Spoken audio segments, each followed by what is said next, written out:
This is the story of a man named Stanley. Stanley worked for a company in a big building where he was employee number 427. Employee number 427's job was simple. He sat at his desk in room 427 and he pushed buttons on a keyboard. Orders came to him through a monitor on his desk, telling him what buttons to push, how long to push them, and in what order. This is what employee 427 did every day of every month of every year. And although others might have considered it soul-rending, Stanley relished every moment that the orders came in, as though he had been made exactly for this job. And Stanley was happy. And then one day, something very peculiar happened. Something that would forever change Stanley. Something he would never quite forget. He had been at his desk for nearly an hour when he realized that not one single order had arrived on the monitor for him to follow. No one had showed up to give him instructions, call a meeting, or even say hi. Never in all his years at the company had this happened, this complete isolation. Something was very clearly wrong. Shocked, frozen solid, Stanley found himself unable to move for the longest time. But as he came to his wits and regained his senses, he got up from his desk and stepped out of his office.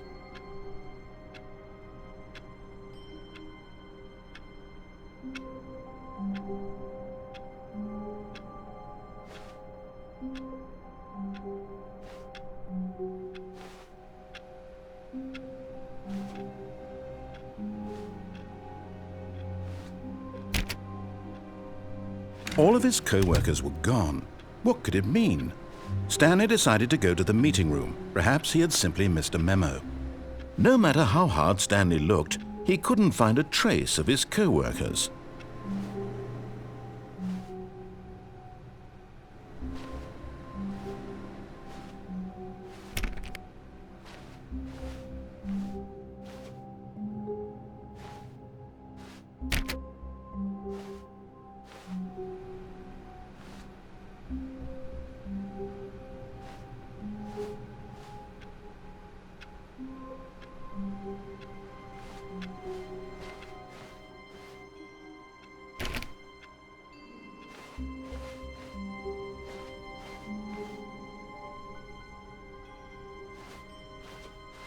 When Stanley came to a set of 2 open doors, he entered the door on his left.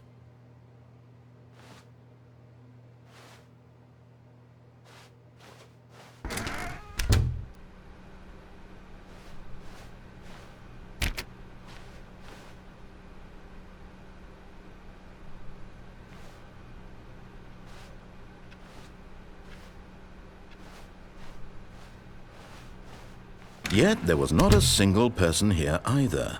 Feeling a wave of disbelief, Stanley decided to go up to his boss's office, hoping he might find an answer there.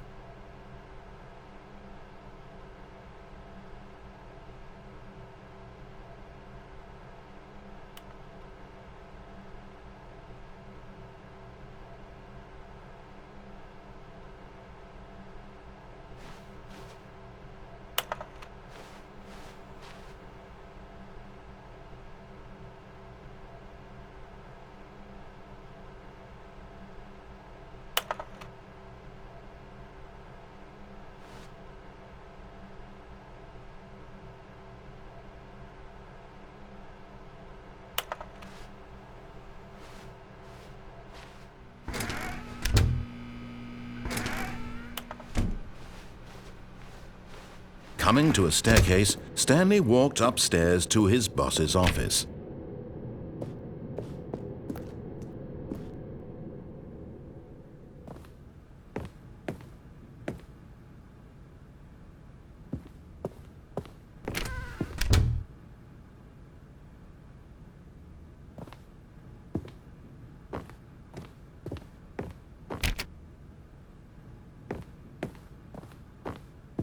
Stepping into his manager's office, Stanley was once again stunned to discover not an indication of any human life. Shocked, unraveled, Stanley wondered in disbelief who orchestrated this, what dark secret was being held from him. What he could not have known was that the keypad behind the boss's desk guarded the terrible truth that his boss had been keeping from him, and so the boss had assigned it an extra secret PIN number, 2845. But of course, Stanley couldn't possibly have known this.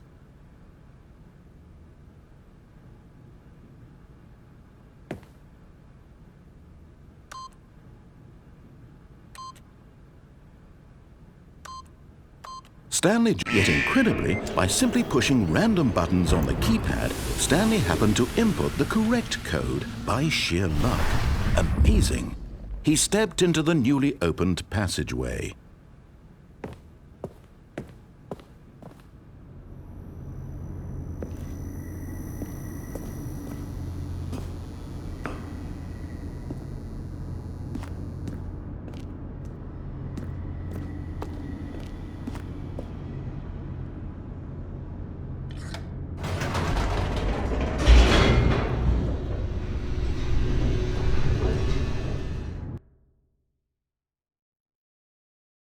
Descending deeper into the building, Stanley realized he felt a bit peculiar.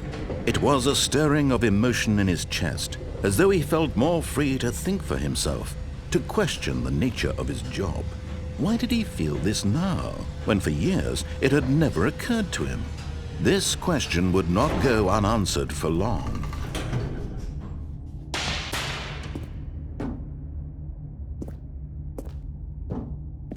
Stanley walked straight ahead through the large door that read Mind Control Facility.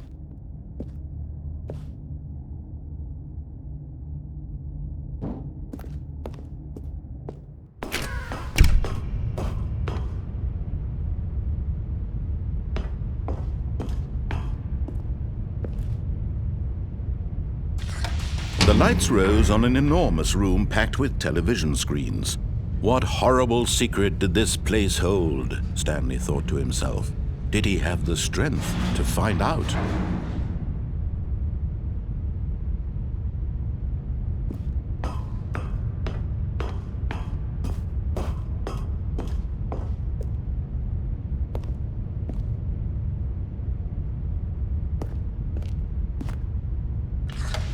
Now the monitors jumped to life, their true nature revealed.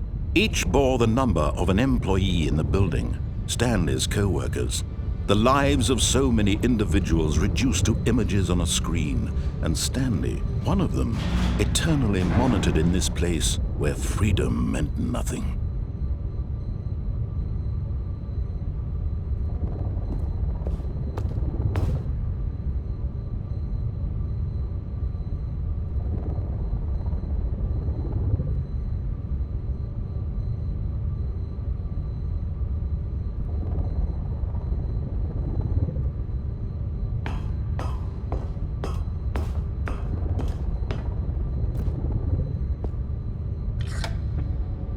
This mind control facility, it was too horrible to believe. It couldn't be true. Had Stanley really been under someone's control all this time? Was this the only reason he was happy with his boring job? That his emotions had been manipulated to accept it blindly?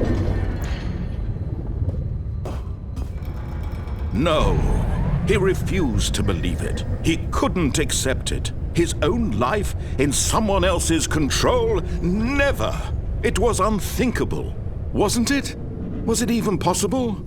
Had he truly spent his entire life utterly blind to the world?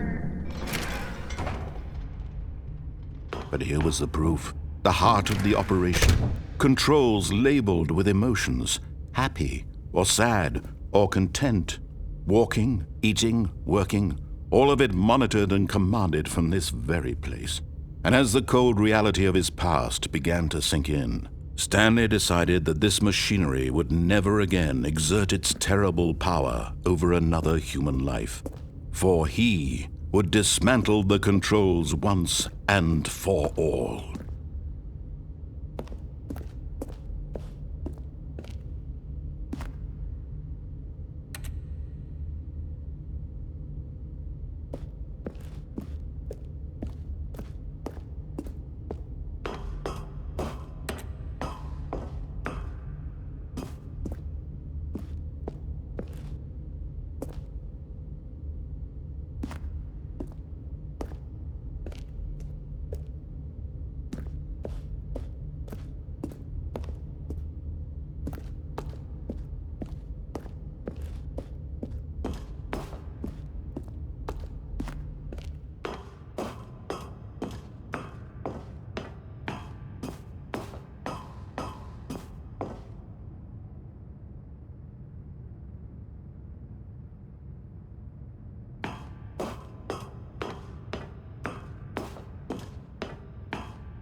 And when at last he found the source of the room's power, he knew it was his duty, his obligation, to put an end to this horrible place and to everything it stood for.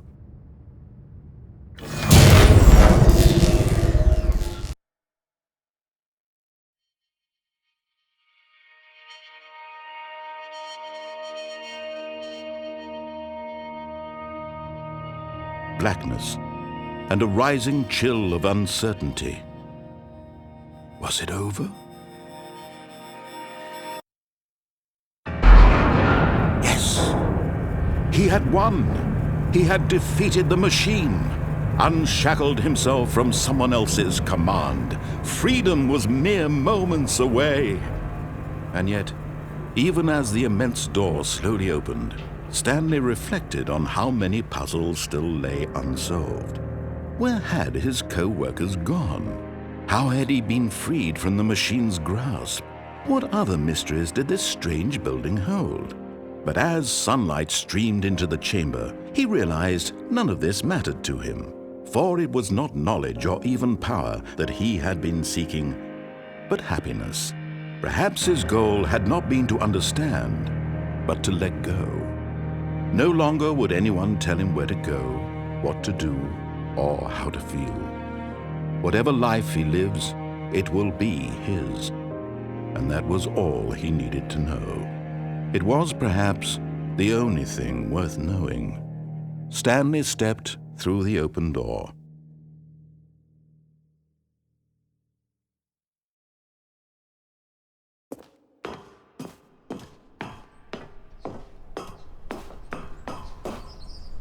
Stanley felt the cool breeze upon his skin, the feeling of liberation, the immense possibility of the new path before him. This was exactly the way, right now, that things were meant to happen. And Stanley was happy.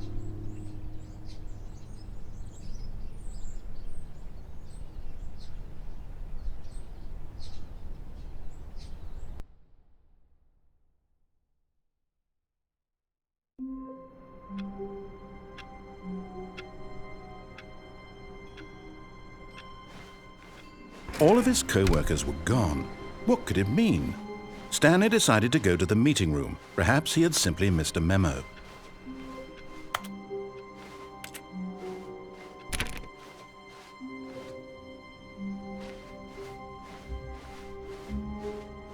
When Stanley came to a set of 2 open doors, this was not the correct way to the meeting room, and Stanley knew it perfectly well.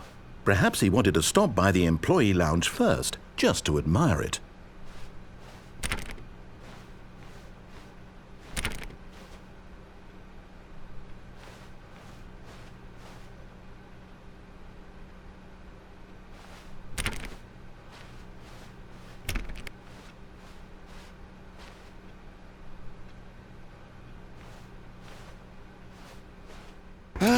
Yes, truly a room worth admiring. It had really been worth the detour after all, just to spend a few moments here in this immaculate, beautifully constructed room. Stanley simply stood here, drinking it all in.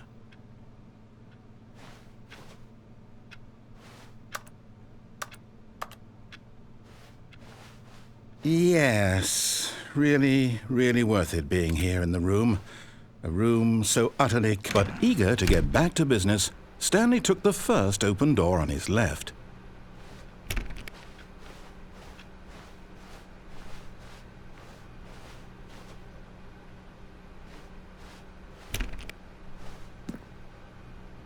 Stanley was so bad at following directions, it's incredible he wasn't fired years ago.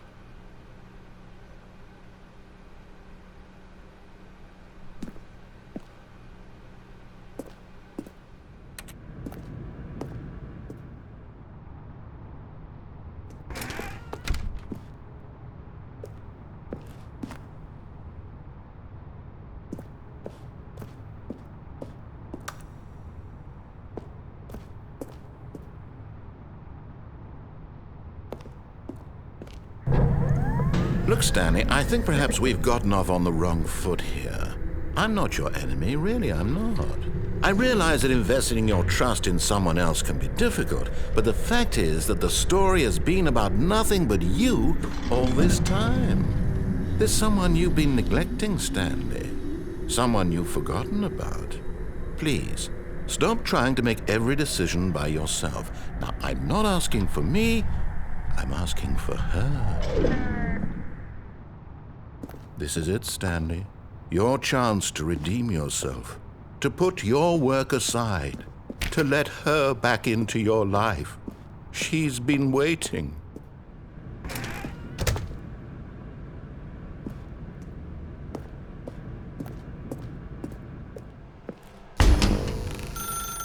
That's her, Stanley. You need to be the one to do this, to reach out to her. If you can truly place your faith in another, then pick up the phone.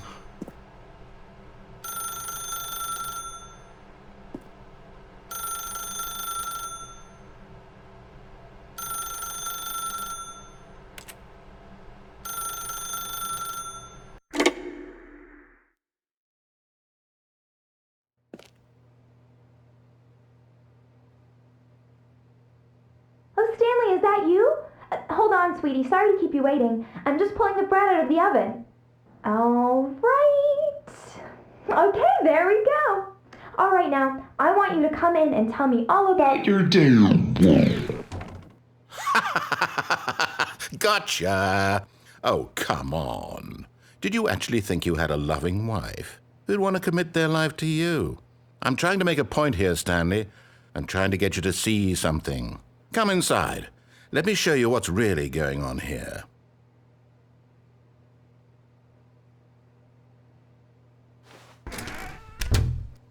This is a very sad story about the death of a man named Stanley.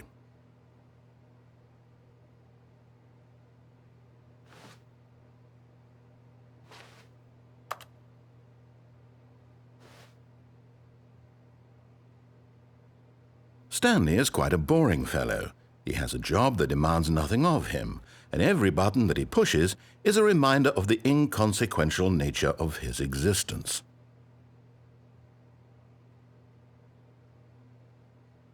Look at him there, pushing buttons, doing exactly what he's told to do.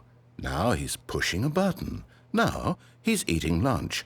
Now he's going home. Now he's coming back to work. One might even feel sorry for him, except that he's chosen this life.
But in his mind, he can go on fantastic adventures. From behind his desk, Stanley dreamed of wild expeditions into the unknown, fantastic discoveries of new lands. It was wonderful, and each day that he returned to work was a reminder that none of it would ever happen to him. And so he began to fantasize about his own job. First, he imagined that one day while at work, He stepped up from his desk to realize that all of his co-workers, his boss, everyone in the building had suddenly vanished off the face of the earth. The thought excited him terribly. So he went further. He imagined that he came to 2 open doors and that he could go through either. At last, choice. It barely even mattered what lay behind each door. The mere thought that his decisions would mean something was almost too wonderful to behold. As he wandered through this fantasy world, he began to fill it with many possible paths and destinations. Down one path lay an enormous round room with monitors and mind controls. And down another was a yellow line that weaved in many directions, and down another was a game with a baby. And he called it the Stanley Parable. It was such a wonderful fantasy, and so in his head he relived it again, and then again, and again, over and over, wishing beyond hope that it would never end, that he might always feel this free. Surely there's an answer down some new path, mustn't there be? Perhaps if he played just one more time. But there is no answer. How could there possibly be? In reality, all he's doing is pushing the same buttons he always has. Nothing has changed. The longer he spends here, the more invested he gets, the more he forgets which life is the real one. And I'm trying to tell him this, that in this world he can never be anything but an observer, that as long as he remains here, he's slowly killing himself. But he won't listen to me. He won't stop. Here, watch this. Stanley, the next time the screen asks you to push a button, do not do it. You see? Can he just not hear me? How can I tell him in a way that he'll understand that every second he remains here, he's electing to kill himself? How can I get him to see what I see? How can I make him look at himself? I suppose I can't, not in the way I want him to. But I don't make the rules. I simply play to my intended purpose, the same as Stanley. We're not so different, I suppose. I'll try once more to convey all this to him. I'm compelled to. I must. Perhaps, well, maybe this time he'll see. Maybe this time. And I tried again, and Stanley pushed a button. And I tried again, and Stanley pushed a button. And I tried.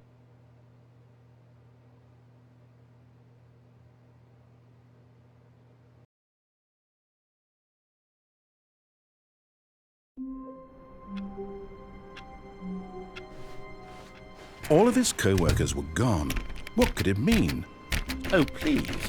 Are you really just doing this for the trophy? Click a door 5 times? Is that all you think a trophy is worth? No. I can't just give these merits away for such little effort. A measly 5 clicks. Now, suppose you were to click the door 20 times. I would say that's the kind of effort that warrants recognition. I have to say, I'm still not feeling the satisfaction of witnessing true effort for a noble cause. Perhaps 50 clicks will do it. Yes, almost certainly 50 clicks.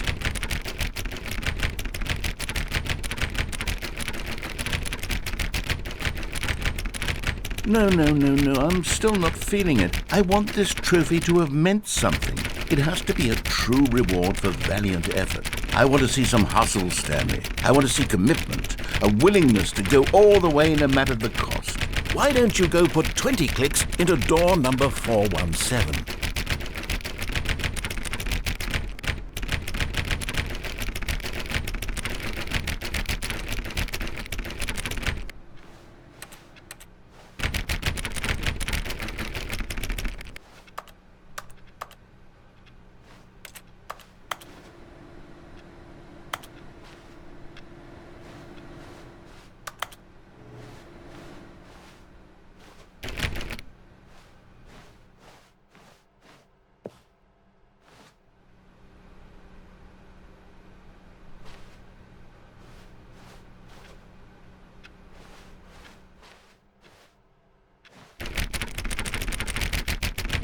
Oh, great. Now, go click a few times on door 437.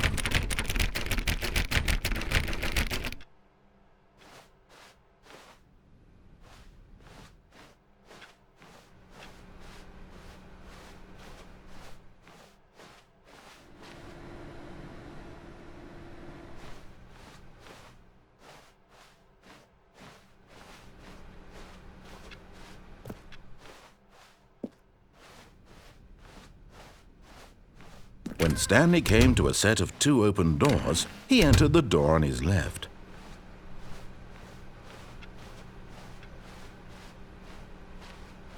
Yet there was not a single person here either. Feeling a wave of disbelief, Stanley decided to go up to his boss's office. Hoping he might coming to a staircase, Stanley walked upstairs to his boss's office.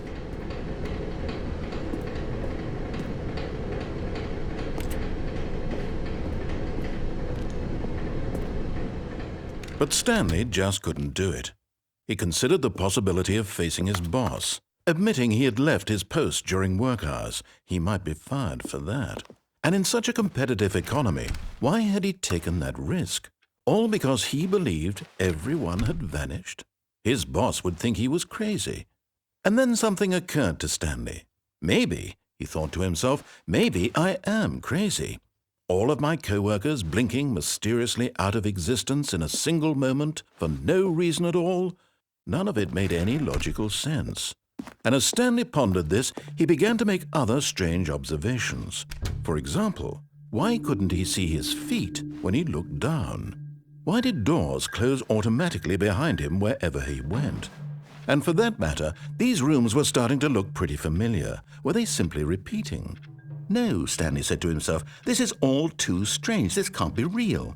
And at last, he came to the conclusion that had been on the tip of his tongue. He just hadn't found the words for it. "I'm dreaming!" he yelled. "This is all a dream." Oh, what a relief Stanley felt to have finally found an answer, an explanation. His co-workers weren't actually gone. He wasn't going to lose his job. He wasn't crazy after all. And he thought to himself, I suppose I'll wake up soon. I'll have to go back to my boring real-life job pushing buttons. I may as well enjoy this while I'm still lucid. So he imagined himself flying and began to gently float above the ground. Then he imagined himself soaring through space on a magical starfield, and it too appeared. It was so much fun, and Stanley marveled that he had still not woken up. How was he remaining so lucid? And then perhaps the strangest question of them all entered Stanley's head. One he was amazed he hadn't asked himself sooner. Why is there a voice in my head dictating everything that I'm doing and thinking? Now the voice was describing itself being considered by Stanley, who found it particularly strange. I'm dreaming about a voice describing me, thinking about how it's describing my thoughts, he thought. And while he thought it all very odd and wondered if this voice spoke to all people in their dreams, the truth was that, of course, this was not a dream. How could it be? Was Stanley simply deceiving himself, believing that if he's asleep, he doesn't have to take responsibility for himself? Stanley is as awake right now as he's ever been in his life. Now, hearing the voice speak these words was quite a shock to Stanley. After all, he knew for certain, beyond a doubt, that this was in fact a dream. Did the voice not see him float and make the magical stars just a moment ago? How else would the voice explain all that? This voice was a part of himself too. Surely, if he could just... He would prove it. He would prove that he was in control, that this was a dream. So he closed his eyes gently, and he invited himself to wake up. He felt the cool weight of the blanket on his skin, the press of the mattress on his back, the fresh air of a world outside this one. Let me wake up, he thought to himself. I'm through with this dream. I wish it to be over. Let me go back to my job. Let me continue pushing the buttons. Please, it's all I want. I want my apartment and my wife and my job. All I want is my life exactly the way it's always been. My life is normal. I am normal. Everything will be fine. I am okay.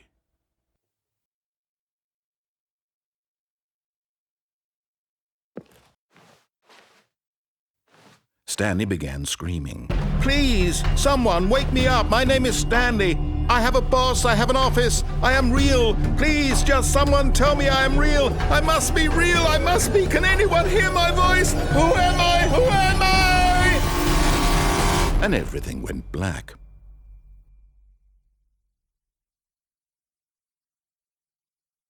This is the story of a woman named Mariella. Mariella woke up on a day like any other. She arose, got dressed, gathered her belongings, and walked to her place of work. But on this particular day, her walk was interrupted by the body of a man who had stumbled through town talking and screaming to himself, and then collapsed dead on the sidewalk. And although she would soon turn to go call for an ambulance, for just a few brief moments she considered the strange man. He was obviously crazy, this much she knew. Everyone knows what crazy people look like. And in that moment, she thought to herself how lucky she was to be normal. I am sane. I am in control of my mind. I know what is real and what isn't. It was comforting to think this, and in a certain way, seeing this man made her feel better. But then she remembered the meeting she had scheduled for that day, the very important people whose impressions of her would affect her career, and by extension, the rest of her life. She had no time for this, so it was only a moment that she stood there, staring down at the body. And then she turned and ran.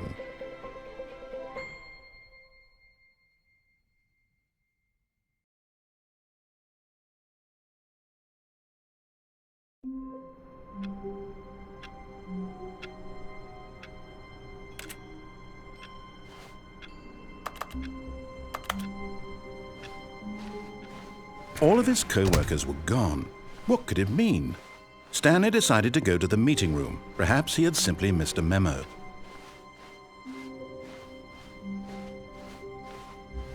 When Stanley came to a set of 2 open doors, this was not the correct way to the meeting room, and Stanley knew it perfectly well. Perhaps he wanted to stop by the employee lounge first, just to admire it. Wow, yes, this room. But eager to get back to business, Stanley took the first open door on his left. And so he detoured through the maintenance section, walked straight ahead to the opposite door, and got back on track.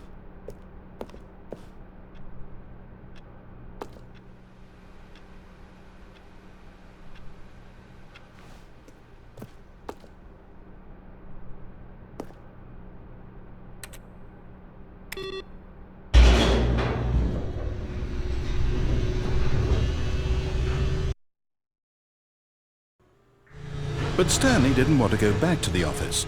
He wanted to wander about and get even further off track. So now in order to get back, he needed to go, from here it's, left. Oh, no, it's to the right, my mistake. No, not the right. Why would I have ever said it was to the right? What was I thinking? It's clearly... Oh dear, would you hold on for a minute, please? Now, let's see. We went down right, left, down, left, right. Yep, okay, yes. I've got it now. This story is absolutely, definitely this way.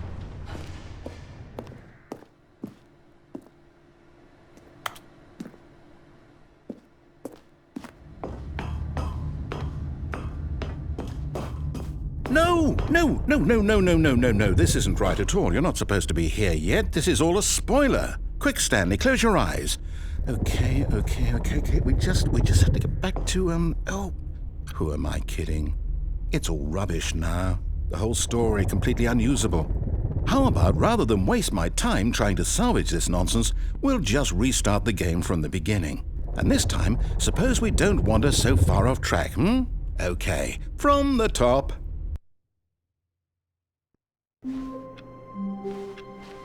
All of his co-workers were gone. What could it mean? Stanley decided to go to the meeting room. Perhaps he had simply missed a memo.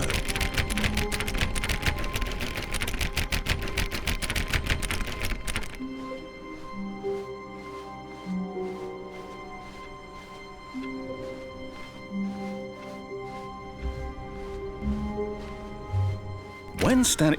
Wait, what? No, No, I restarted. I swear I definitely restarted the game over, completely fresh. Everything should be... Oh, did something change? Stanley, did you change anything when we were back in that room with all the monitors? Did you move the story somewhere or... Hold on. Why am I asking you? I'm the one who wrote the story. It was right here just a minute ago. I know for sure that it's here somewhere. Okay, then. It's an adventure. Come, Stanley. Let's find the story.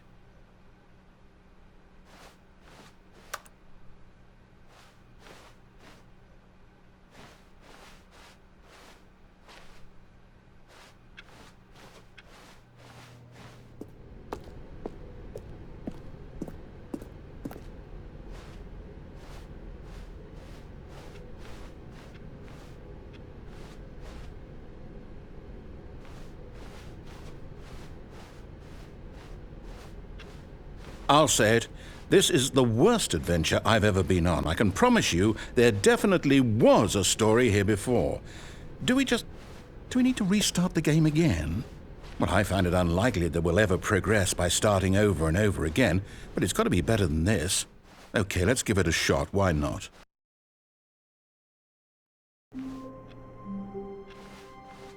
All of his co-workers were gone. What could it mean? Stanley decided to go to the meeting room. Perhaps he had simply missed a memo.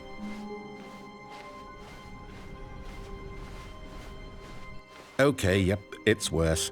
I might be remembering this wrong. It's possible the story is back where we just came from. Why don't we go back the other direction and see if we missed anything?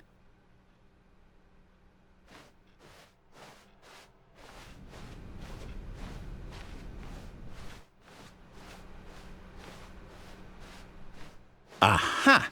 I knew we'd missed something. The story. Here it comes. No, wait, never mind. Not the story. Okay, let's head back the other way and retrace our steps.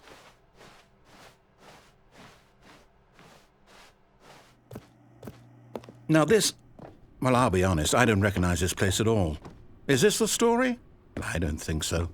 I can't quite recall, but I believe my story took place in an office building.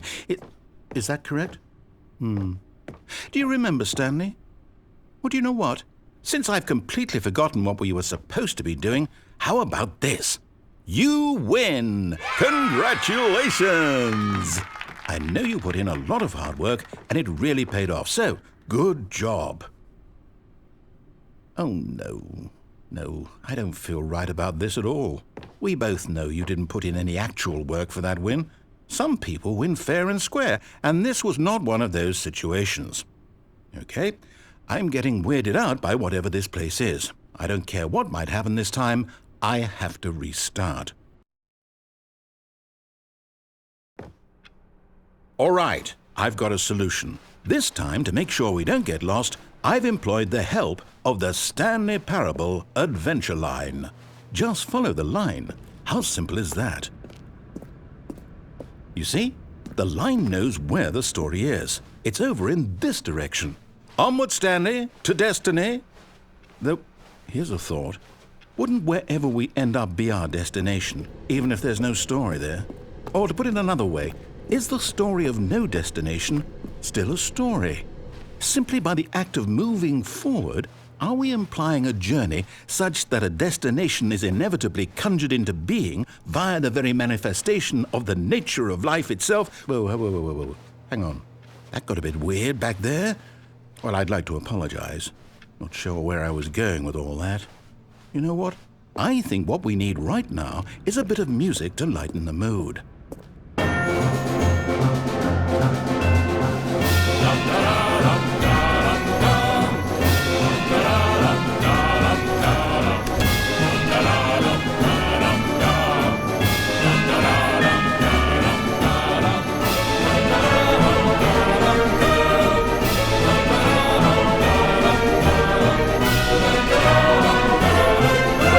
Cut the music, go back and look at that fern.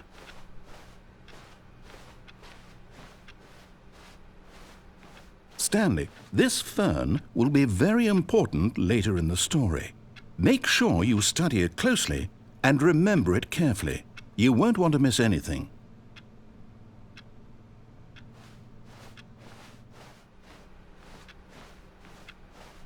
Wait, what? We're back at the office? No.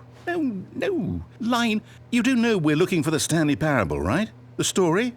Is any of this ringing a bell?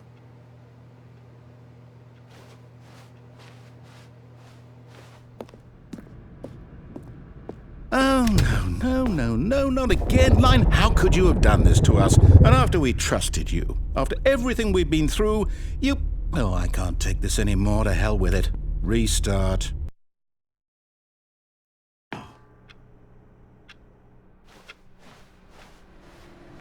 You know what, Stanley? I say forget the adventure line. What's it ever done for us? We're intelligent people, right? Why can't we make up our own story? Something exciting, daring, mysterious. This all sounds perfectly doable. Why don't we simply start wandering in, well, I don't know. How about this direction? Now, yes, this is exciting. Just me and Stanley forging a new path, a new story. Well, it could be anything. What do you want our story to be? Go wild. Use your imagination. Whatever it might be, Stanley, I'm ready for it. Oh, no, not you again. Stanley, I'd also like to veto the line from having any role in our awesome new story. No lines or monitor rooms. Just don't acknowledge it, and we should be fine.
Ah, a choice. We get to make a decision. From here, the story is in our control. How important we mustn't squander the opportunity. In fact, I believe I need a minute to think here. Just walk in circles for a minute.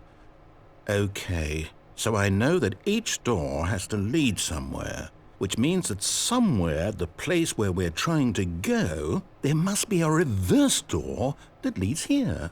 And that in turn means that our destination corresponds with the counter-inverted reverse door's origin. So starting from the right, let us ask, will taking the right door lead us to where we're going? And since the answer is clearly yes, then by all accounts, the door on the right is the correct one. Another victory for logic. Come, Stanley, our destiny awaits.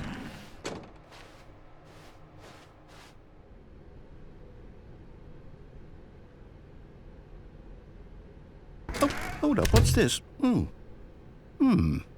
The confusion ending. You're telling me that's what this is?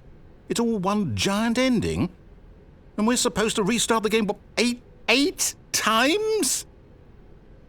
That's really how all this goes? It's all determined? So now, according to the schedule, I restart again. Then what? Am I just supposed to forget? Well, what if I don't want to forget? My mind goes blank simply because it's written here on this thing, wall. Well, who consulted me? Why don't I get to decide? Why don't I get a say in all of this? Is it really? No, it can't be. I don't want it to be. I don't want the game to keep restarting. I don't want to forget what's going on. I don't want to be trapped like this. I won't restart the game. I won't do it. I won't do it. I won't do it. And the timer stopped? Does that mean, did we do it? Did we break the cycle? The whatever it is that made this schedule? How would we even know? Will someone come for us? Will something happen? So, okay. I guess now we just wait, you know. I suppose in some way that this is a kind of story, wouldn't you agree? I'm not quite sure if we're in the destination or the journey, though they're always saying that life is about the journey and not the destination, so I hope that's where we are right now. We'll find out, won't we? Eventually. Well, in the meantime, if you...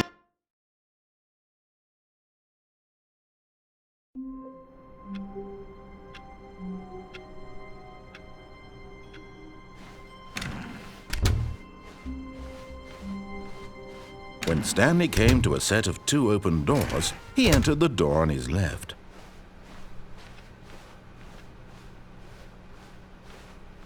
Yet there was not a single person here either. Feeling a wave of disbelief, Stanley decided to go up to his boss's office. Coming to a staircase, Stanley walked upstairs to his boss's office.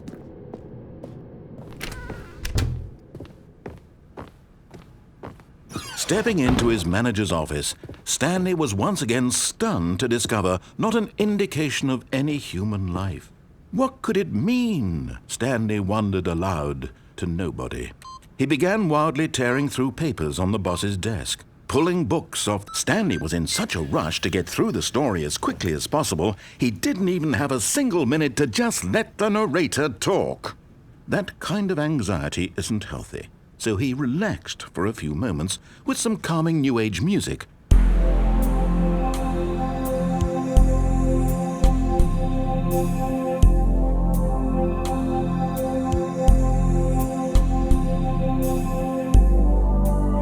Feeling soothed and rejuvenated, Stanley calmly walked forward into the opened passageway.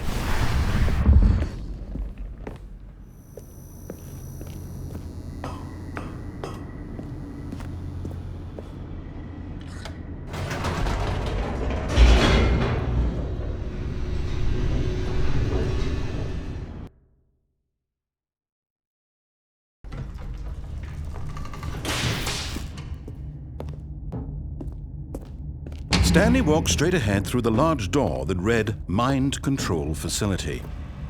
Although this passageway had the word Escape written on it, the truth was that at the end of this hall, Stanley would meet his violent death.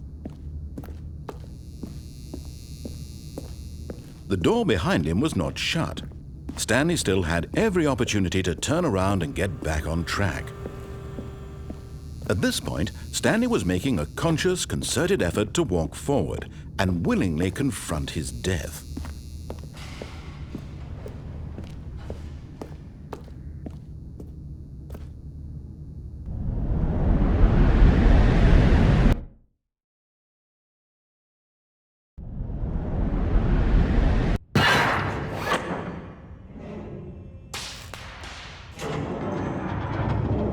As the machine whirred into motion and Stanley was inched closer and closer to his demise, he reflected that his life had been of no consequence whatsoever. Stanley can't see the bigger picture. He doesn't know the real story, trapped forever in his narrow vision of what this world is. Perhaps his death was of no great loss, like plucking the eyeballs from a blind man. And so he resigned and willingly accepted this violent end to his brief and shallow life. Farewell, Stanley.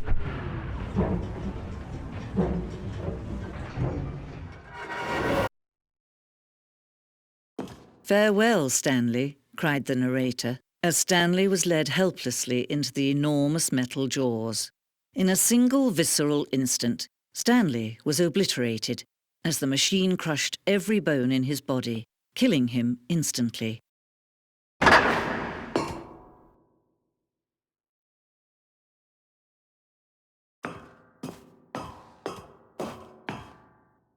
And yet it would be just a few minutes before Stanley would restart the game, back in his office, as alive as ever. What exactly did the narrator think he was going to accomplish? When every path you can walk has been created for you long in advance, death becomes meaningless, making life the same. Do you see now? Do you see that Stanley was already dead from the moment he hit start?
Now then, this elevator for sure would get him right back on track to where he was supposed to be in the story.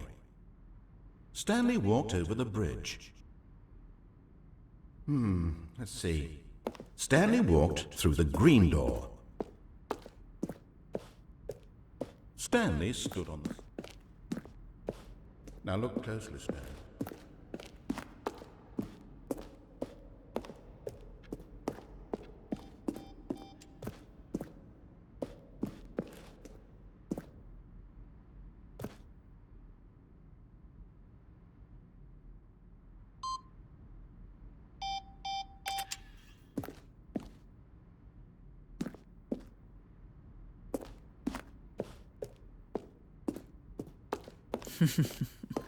Oh, look at these two. How they wish to destroy one another. How they wish to control one another. How they both wish to be free.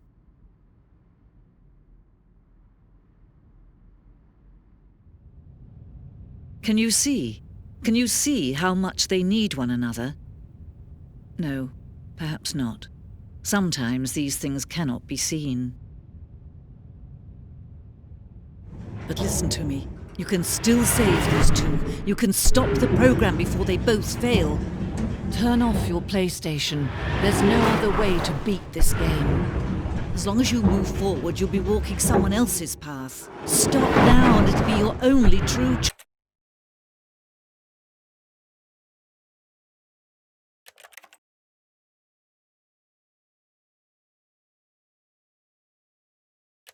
choice.